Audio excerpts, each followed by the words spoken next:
as we get into our topic, the echo chambers and the media wars. A half truth is more dangerous than a full lie.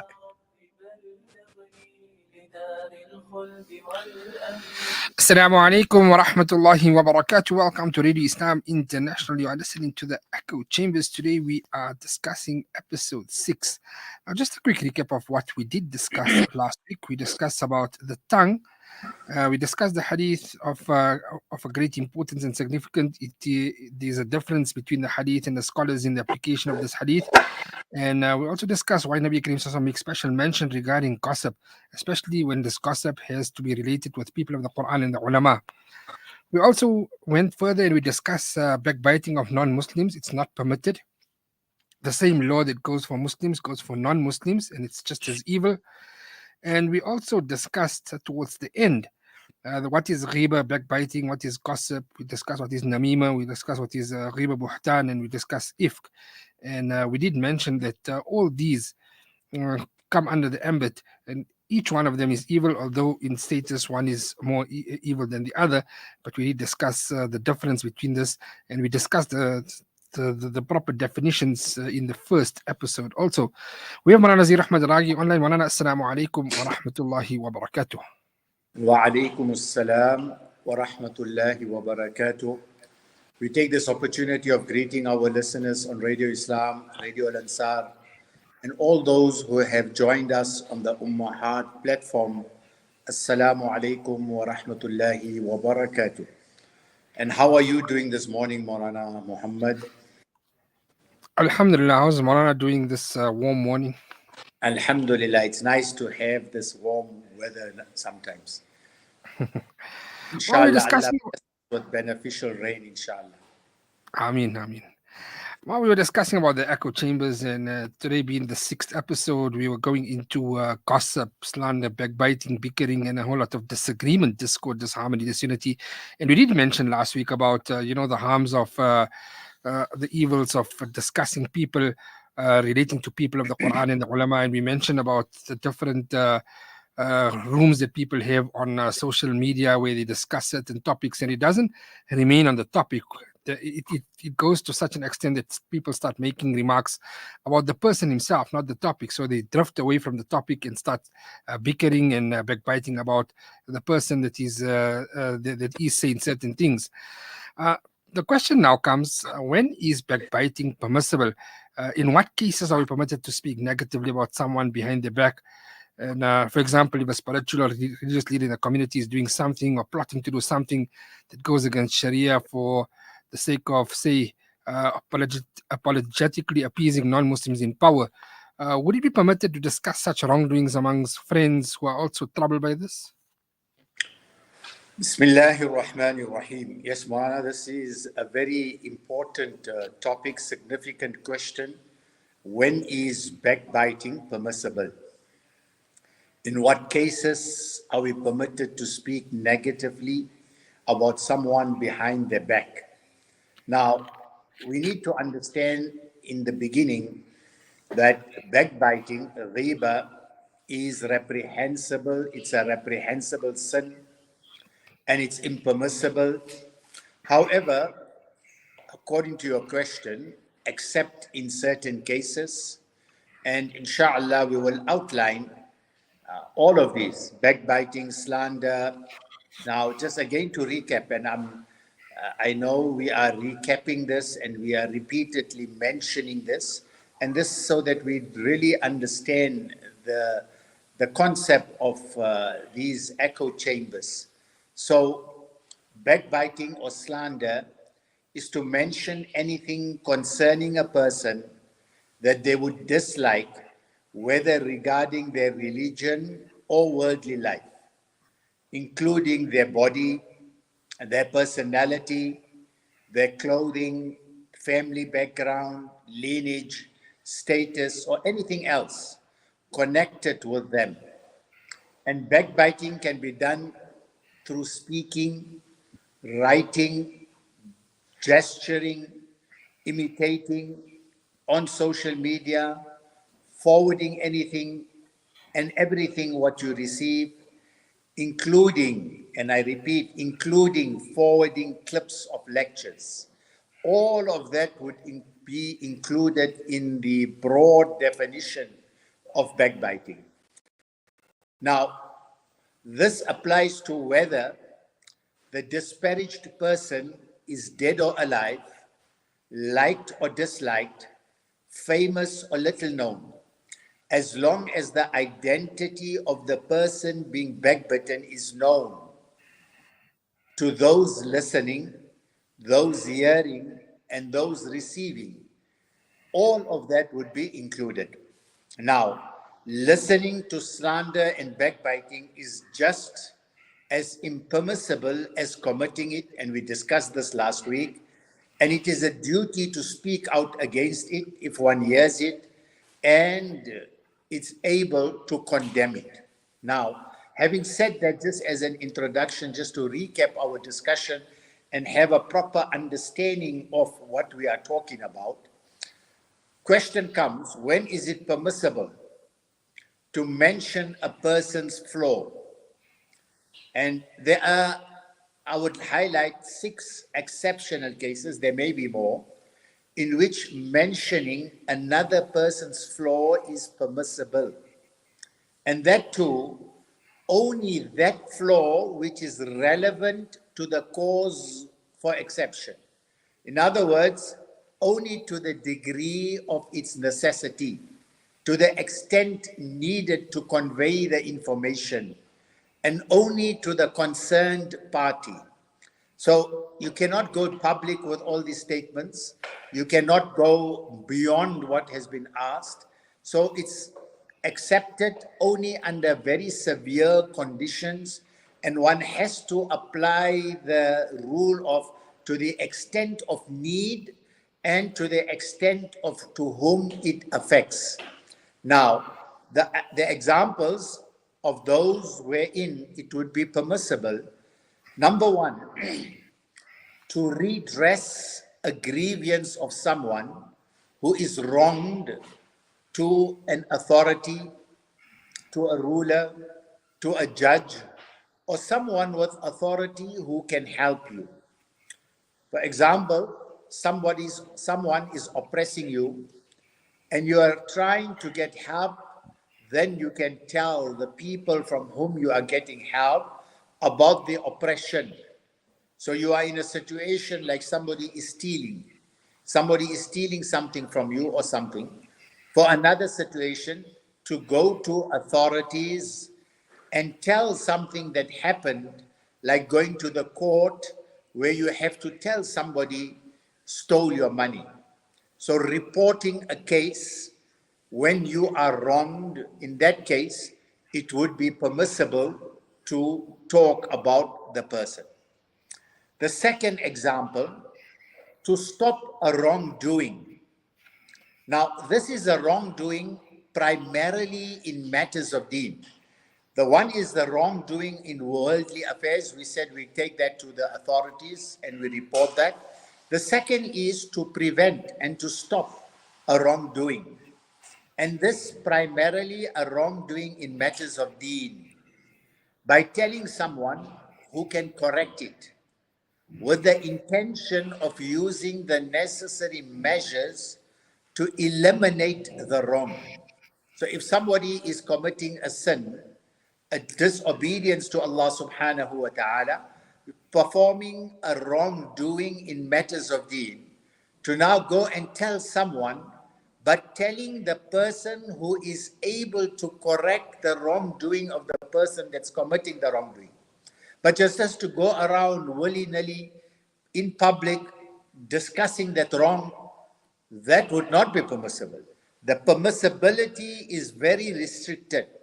If you are able to go to someone who is able to stop the wrongdoing committed by someone, then it would be permissible. So, to stop a wrongdoing in matters of deen, by telling someone who can correct it, with the intention of using the necessary measures to eliminate the wrong. So, for this, sound religious knowledge of the matter in question and of the rules of forbidding the wrong is required. So you yourself, you need to have the correct knowledge. You have to have the knowledge of the matter in question, whether it really is a wrong, and the rules of forbidding the wrong is required first. Marana, just again, if anyone wants to, come in and, give some suggestions or have some questions, or even if you are saying something that may not be clear, please, you can come in and rectify whatever we are saying. No, 100%. Ma, we carrying on. We heard the two cases. Let us carry on with the next few cases. Yes. So another one is asking an Islamic scholar for a legal opinion involving someone else. Asking an Islamic scholar for a legal opinion involving someone else. Though, if their identity can be made anonymous, it is always better. Even if you have to ask a legal opinion, keeping the identity of the person anonymous is always better. And then asking a fatwa. Even among the fuqaha, among the muhaddithin, among the reputable scholars and ulama, there's differences in certain masail.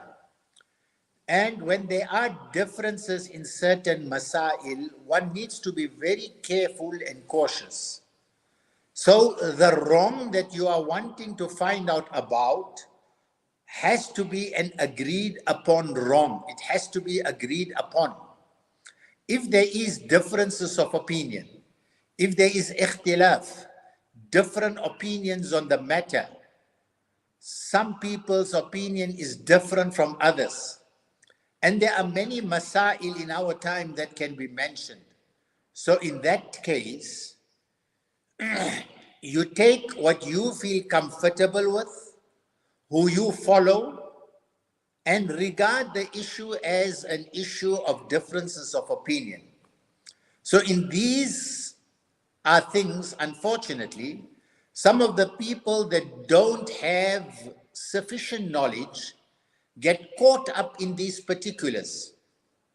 And then they go about backbiting, slandering, gossiping on issues where there are differences of opinion among reputable scholars who use correct means of concluding a different opinion from perhaps the one that you are following. So one needs to be extremely careful that to publicize that wrong on the basis of dishonoring the one with whom there is a difference of opinion is also included in the broad meaning of these echo chambers that we are talking about. Then there is something that we call open fisk. There is something that we call open fisk. Somebody who is openly doing physically, openly drinking wine, example, openly fornicating, openly you can warn people about that person, he's a bad person.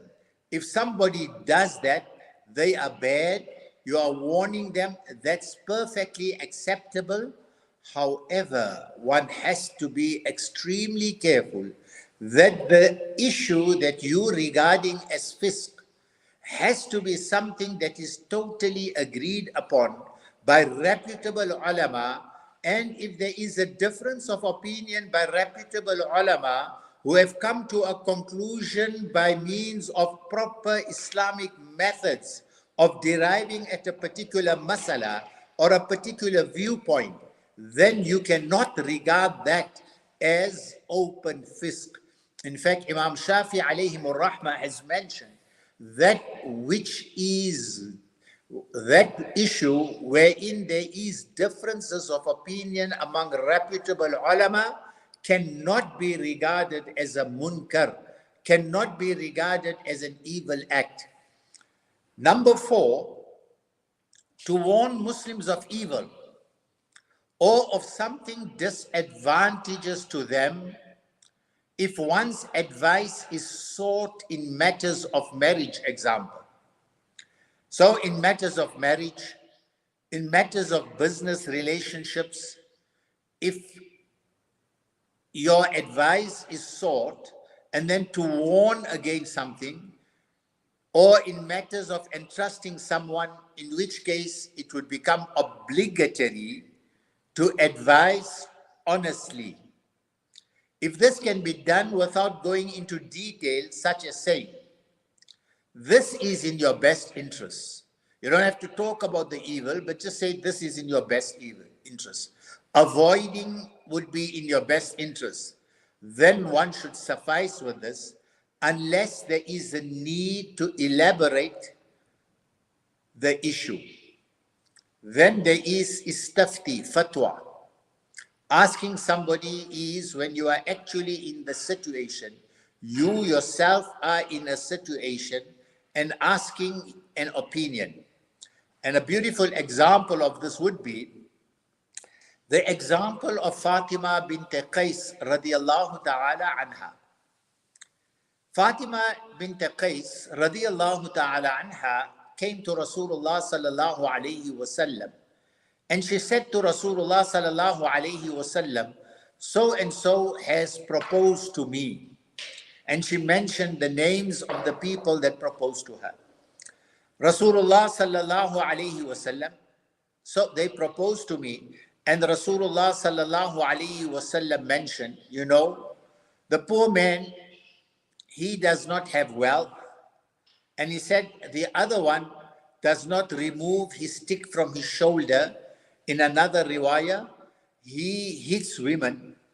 So Rasulullah sallallahu alayhi wasallam did not say these things as a means of disparaging or dishonoring the person.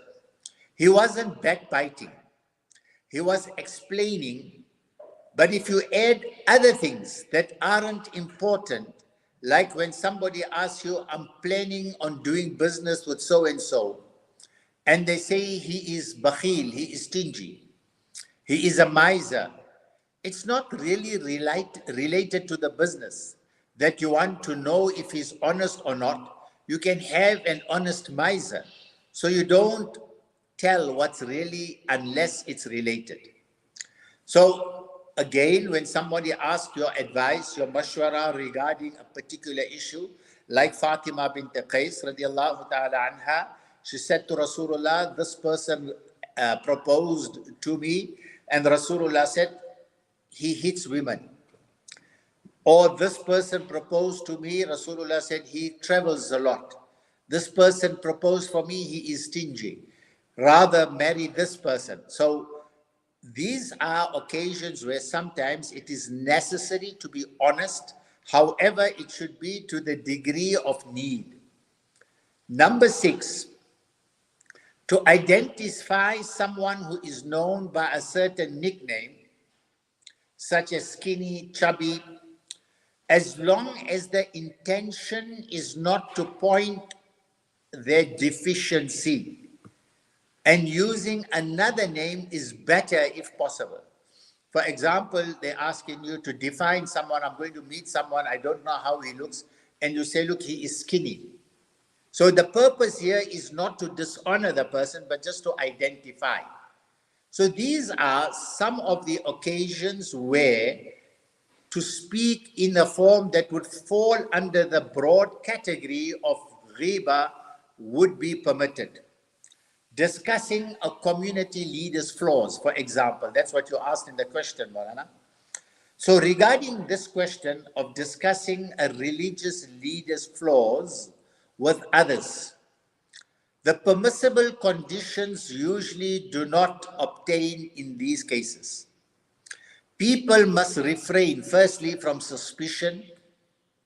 People must refrain from conjecture about other people's motives and actions and such motives which may be permissible or which is impermissible. Again, I will repeat. Firstly, we need to refrain from suspicion.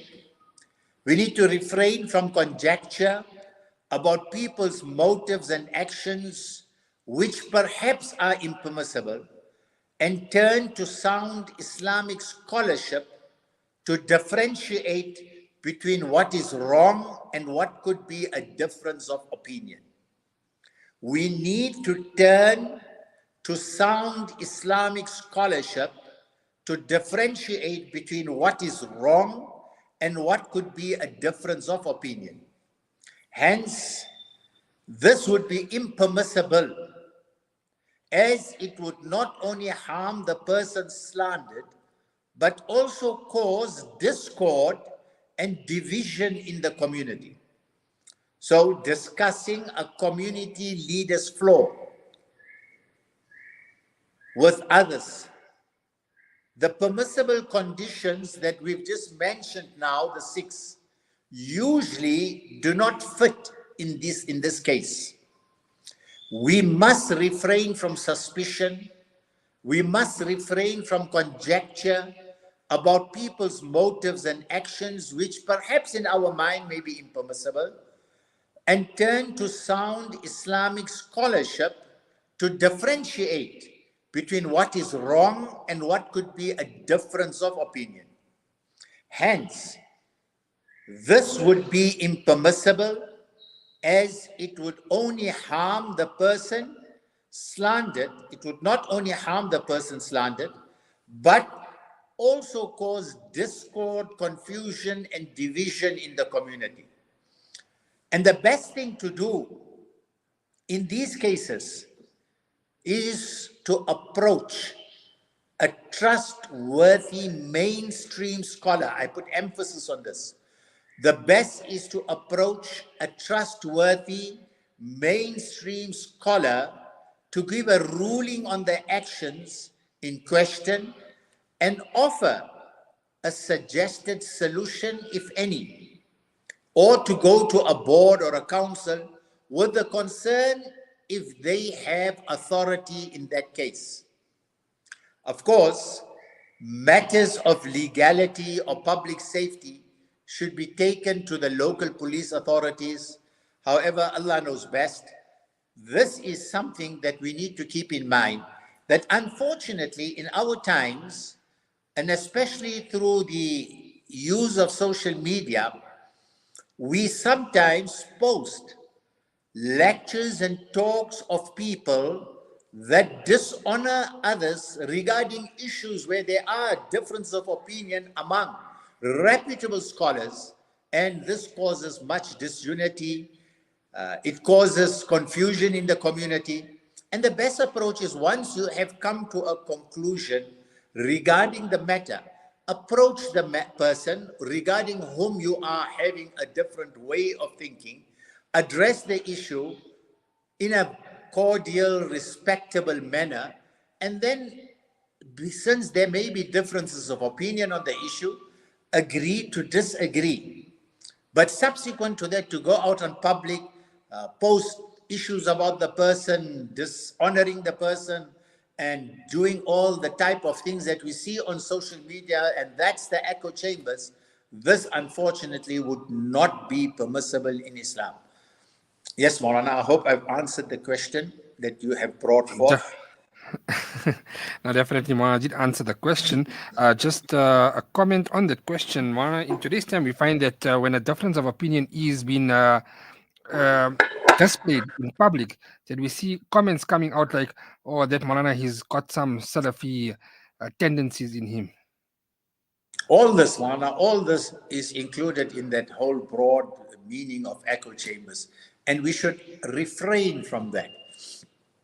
And I think the most important principle here is that what Imam Shafi has mentioned, rahimahumullah, that when there are differences of opinion among reputable scholars, ulama, whom a majority or a large group of people follow, then in that case, to, criticize the opposing view and make public the opposing view by comments such as, fasik, fajir, sinner, salafi, etc., is not permissible.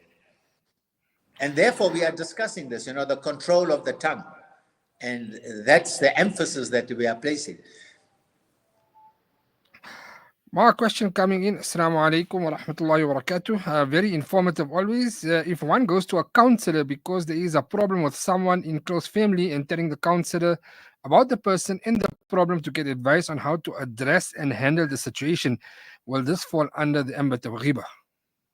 As I've mentioned, to go to an authority or a council to redress a ill or a harm or some form of oppression that has been meted out to you, that would be permissible, because the purpose there is to find a solution to a problem that you are facing. Okay. Another question has come in. Assalamu alaikum. I live upstairs of a Sheikh al Hadith in Mufti. The Mufti Sahib is a cause of hardship to every neighbor in the complex yard. The late has been causing a noise nuisance at my bedroom windows and refusing to listen, instead shouting and slamming the door in my face. What is my recourse that I don't commit any ghibat? Speak directly to the person, and if the person does not listen, then make sabr. What else can we do? You can go to authorities to talk about noise pollution, etc. But to go around talking about it would not be permissible, especially by naming the person, and also talking in a way that people will come to know who the person is. All right. What's up? The next question that we wish to bring a point of the ayah. Allah mentions in the Quran, إِنَّمَا الْمُؤْمِنُونَ إِخْوَةٌ فَأَصْلِحُوا بَيْنَ أَخَوَيْكُمْ وَاتَّقُوا اللَّهَ لَعَلَّكُمْ تُرْحَمُونَ. That the believers are nothing else than brothers in this Islamic religion. So make reconciliation between the brothers and fear Allah that you may receive mercy. Uh, what can we say about some points that we can take from this ayat? Gee, Maulana, Jazakumullah. Again, even the one that just asked the question now regarding the neighbor, the one that lives upstairs, this ayah can assist them. But this is a very general ayah, and in matters of differences, it is a foundational principle. إِنَّمَا الْمُؤْمِنُونَ إِخْوَةٌ. Believers are nothing else but brothers in the Islamic religion. فَأَصْلِحُوا بَيْنَ أَخَوَيْكُمْ. So make reconciliation between your brothers. وَاتَّقُوا اللَّهَ لَعَلَّكُمْ تُرْحَمُونَ. And fear Allah that you may receive mercy. Islam, Marana, regarding this ayah, Islam is indeed amazing. It's amazing about the love of brothers and sisters. It's just amazing that Rasulullah sallallahu alayhi wasallam said that Muslims are just like structures, one strong structure, one strong building, like one building, one set of building blocks. That's what Rasulullah sallallahu alayhi wasallam said about us as believers. We are Muslims. We are like one big structure, one strong structure, one building, one set of building blocks. One will not let go another, and we should never separate from each other. Just like one body, if one of us is in pain, all of us feel that pain. We don't say what's happening in Palestine or Syria or another country, for example, or Yemen or Sudan. We won't say, I'm not Palestinian, I'm not Yemeni, I'm not Syrian, I'm not Sudanese, I'm not this and that, so I do not feel the pain and I have no feelings. We don't do that. No, a believer feels pain for what they are going through. And Allah Ta'ala stresses this. Now, after considering what I just said as an introduction to our discussion on this ayah, let us, all of us that are listening to this discourse that we are having, this discussion that we are having, and those that are even watching, let's consider this ayah, reflect and take note of what Rasulullah sallallahu alaihi wasallam said in a hadith. And we've mentioned this hadith in the course of our discussions. Rasulullah sallallahu alayhi wasallam said, you cannot be a complete believer. You cannot be a complete believer until you love for your brother and sister what you love for yourself. I remained silent for a few seconds for us to digest what Rasulullah said. You cannot be a complete believer until you love for your brother and your sister what you love for yourself. Now, if you look at this hadith, Rasulullah sallallahu alayhi wasallam had hooked, had anchored our belief with a person besides you.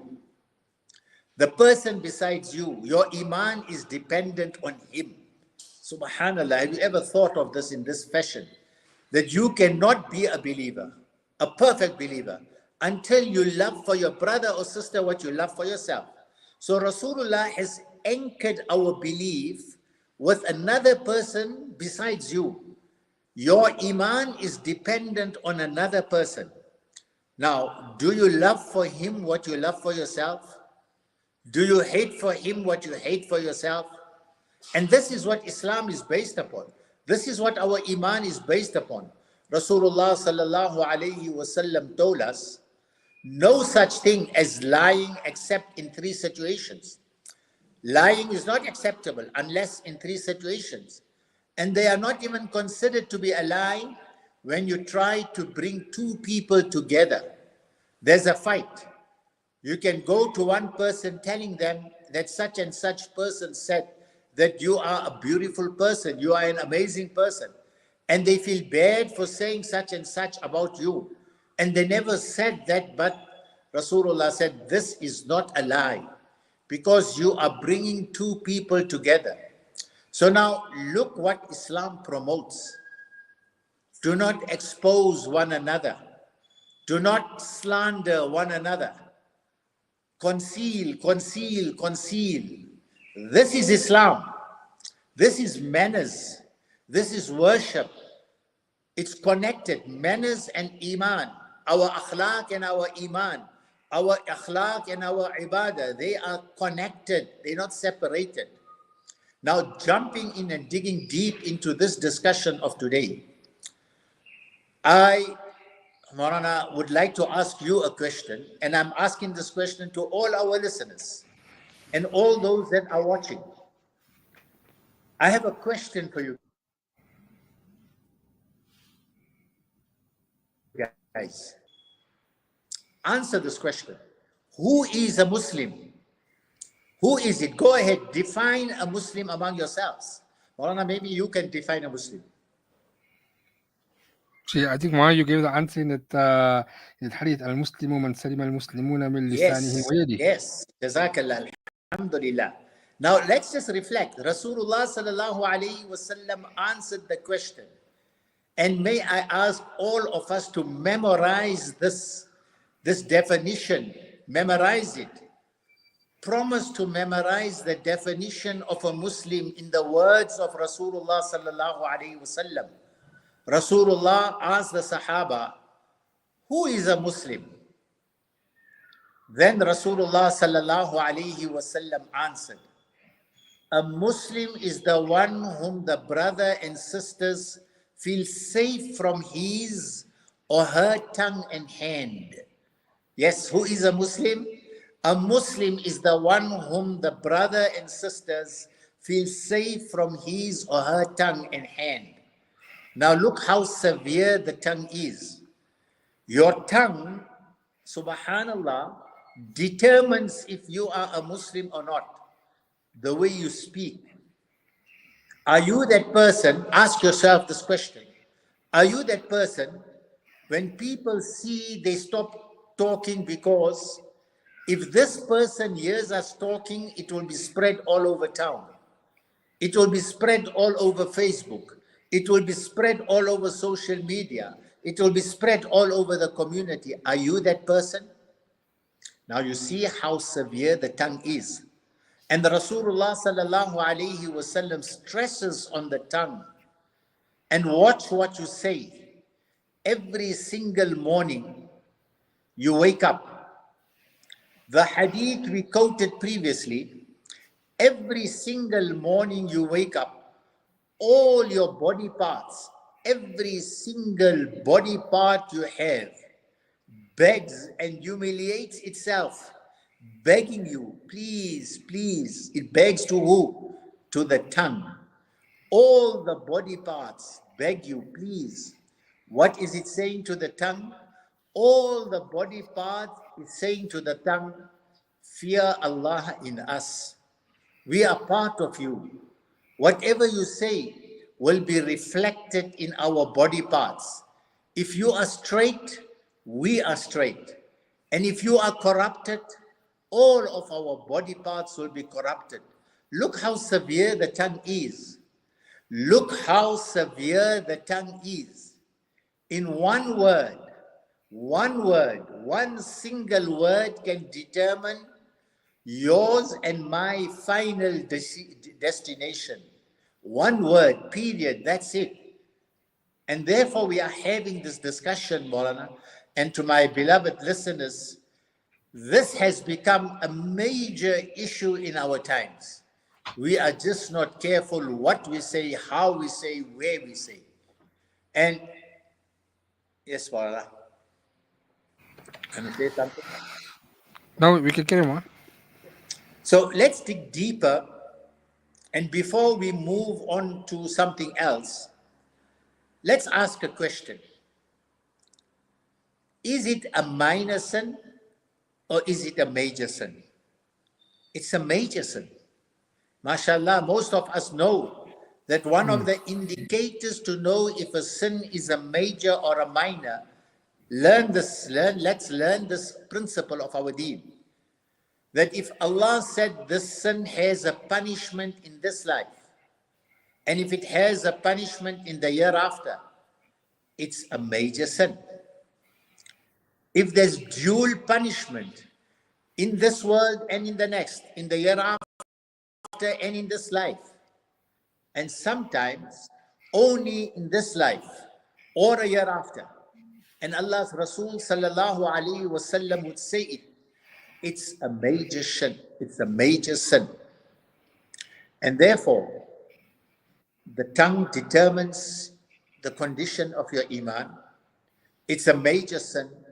To be saved on the day of Qiyamah, let us be extremely careful of what we say, how we say, who we say to. Well, we mentioned it is a major sin and there's punishments. So, what are the punishments that we're talking about in this world, like the punishments of this evil in this world, in the grave, and in the hereafter? What are the punishments? The punishment of this evil in this world, there are punishments for it in this world, there are punishments for it in the grave, and there's punishments for it in the hereafter. All these that we spoke of, ghiba, namima, ifk, slander, gossip, ghiba, they have punishment in this world, they have punishment in the grave and in the hereafter. And I'll mention some very quickly. Number one, regarding punishment of this in this world, it will go against you. In this world, it will go against you. People will not like you when you are exposed. People will not love you anymore when they know that you have a big mouth. People don't like that. The hadith, we have all heard it. That if Allah Ta'ala hates a person or dislikes a person, He would call Jibreel alayhi salatu wassalam and say, I dislike such and such person. Jibreel immediately hates and dislikes that person whom Allah mentioned. Then Jibreel calls all the angels, billions and billions, many more numbers than this earth full. And they say, Allah dislikes such and such. And when this happens, dislike and hate towards that person descends to earth. And for some reason, you might know, people like that the moment you see them or hear about them, I don't want to talk about that person, this is enough. That's what Allah makes. Number one, that goes against you in this world. People don't like you. People don't want to be around you. Number two, the second punishment in this world is that you will continue to worry and worry and worry. Did she or he hear me? If you gossip, if you backbite, continuously you will be in this worry. Did they hear about me? Will he or she ever know what I said about him? And then you tell that person and you backbite. Look at her dress. She can't even, she's not in the style of colors. Her clothing does not even match. See, she thinks she's cute, but she's like that. What happens is that you tell that person, you move away, and then you are like, will she ever tell her what I said about her? This happened. Will you tell him that I told him that he can't even play soccer, example? And you continuously worry and worry. And the moment you see that person speaking with the person you were talking about, you freak out like, are they talking about what I said? Then you go to that person and say, Wallah, you didn't tell him or her. You are continuously stressed. Number one, if you gossip, backbite, slander, it will go opposite to what you want. Number two, you will continue to worry. Number three, Rasulullah sallallahu alayhi wasallam said, and this didn't dissolve or sink in our hearts. If this did not dissolve and sink in our hearts, do not backbite your Muslim brothers and sisters. Do not backbite them. And if you were to seek their faults, and shortcomings, may Allah save us. Allah will seek your faults and your shortcomings. One more time, let me just repeat it. Rasulullah says, if you were to seek people's faults and shortcomings, Allah will seek your faults and your shortcomings until Allah will expose you. Even if you've done this in the middle of your own home, you are like, no one is watching me. How do people know about this? Because Allah exposed you, because you were trying to seek and stalk people and make sure he is doing this wrong. Is he really doing that? And then when you do that, Allah Ta'ala will expose you. And there are examples, and I've seen this so many times. The minute a person goes about searching curiously for the faults of others, Allah exposes him in his own home, within his own family, sometimes of faults of a similar type or about something else. So number one, it will go against you. Number two, you will continue worrying. Number three, Allah will expose you if you're seeking to expose other people. Number four, your iman will be eaten up. Your iman will be destroyed. It has been reported in a hadith. Gossip and all that we are talking about eats up your iman just like how worms eat a dead body, but at a faster pace. Your iman is down. You don't just feel motivated to do good. Your Allah consciousness is down, your taqwa is down, and you don't know what's going on. You don't feel the Quran so much. You don't feel the happiness and pleasure in ibadah. You don't feel the sweetness and pleasure in good deeds. If that happens to you, watch out. Maybe you are guilty of ghibah. Maybe you are guilty of gossip. Watch your tongue, yes. So, Marana, there's a few more minutes left. I can go very quickly about it, or we can continue next week. Whatever you say, Marana. The punishment in the grave and the punishment in the hereafter. I think maybe we conclude here and then we continue next week again, inshallah.